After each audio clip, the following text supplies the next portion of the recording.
Donc là, je suis devant la soupe populaire, puis situation un peu triste, un peu désolante.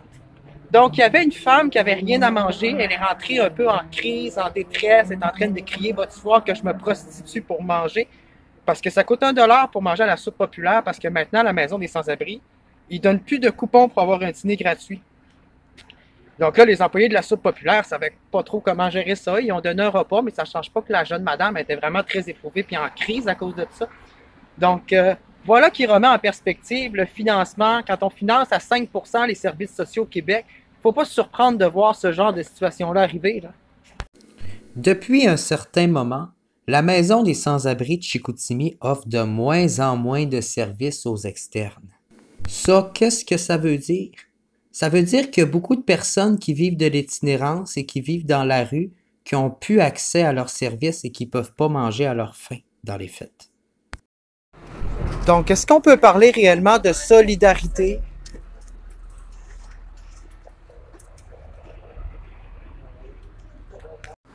Est-ce qu'on parle de solidarité quand je suis à la Maison des Sans-Abri puis j'entends en arrière de moi ce qu'on s'en va manger puis que j'entends comme réponse, ben j'ai pas d'argent pour y aller, j'ai pas une pièce pour aller à la soupe populaire parce que la Maison des Sans-Abri donne plus de coupons pour que j'aille accès finalement à l'aide alimentaire, comme plein de services qu'elle offre plus à partir de maintenant.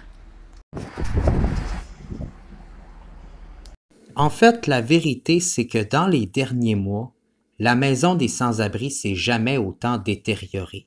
Non seulement le climat est rendu invivable, mais l'état des lieux est encore pire. Le vandalisme, la détresse psychologique et les problèmes de toxicomanie, ainsi que les psychoses toxiques et les problèmes de santé mentale ont fait en sorte que le climat à la Maison des Sans-Abri est tout simplement devenu parfois insécuritaire. C'est rendu très insécurisant parce que la Maison des Sans-Abri est rendue à gérer des cas de santé mentale qu'elle ne devrait pas gérer dans les faits. C'est vraiment le dépérissement par ici.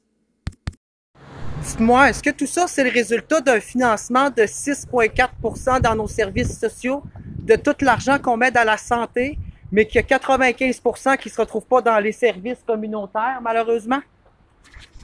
Ce qu'on réalise, c'est qu'au ministère de la Santé et des Services sociaux, 6,4% pour financer les services sociaux du Québec et les organismes communautaires, c'est largement insuffisant.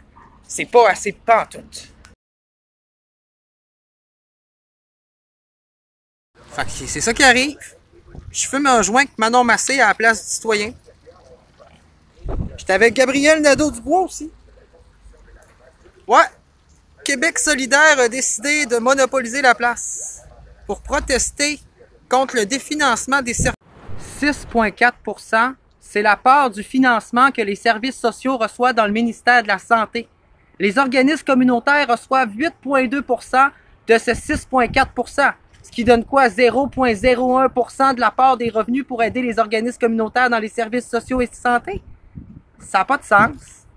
Ça veut dire que 94% du budget en santé va directement juste dans la santé, puis on fait fuck all les services sociaux. La réalité, c'est que 50% des sans-abri composent la communauté homosexuelle, LGBTQ et autochtone au Québec. 50% des gens dans la rue représentent la diversité de genre sexuel et multiculturel. Il y a des questions qui se posent. Ce qui se passe, c'est que tous les organismes communautaires au Québec sont en train de couper et de réduire dans leurs services parce qu'on leur donne pas le financement, le socio-financement dont ils ont besoin pour avoir des services et des heures d'ouverture et donner de la gratuité dans les services et pouvoir ainsi offrir une offre de services raisonnable. Ça vous prouve-tu à quel point que c'est le définancement des services sociaux et des organismes communautaires au Québec?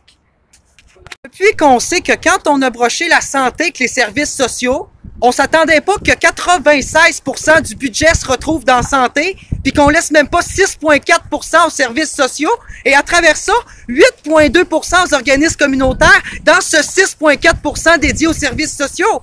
Cherchez pas ce qui te loge dans les services sociaux au Québec un peu partout, puis dans les organismes communautaires. Il n'y a pas de financement. On donne pas d'argent. On donne 3 milliards aux services sociaux et on donne 51 milliards à la santé. 51 milliards revient à la santé physique Et puis à peine 3 milliards revient aux services sociaux du Québec. Et là-dedans, à peine 300 millions revient aux organismes communautaires.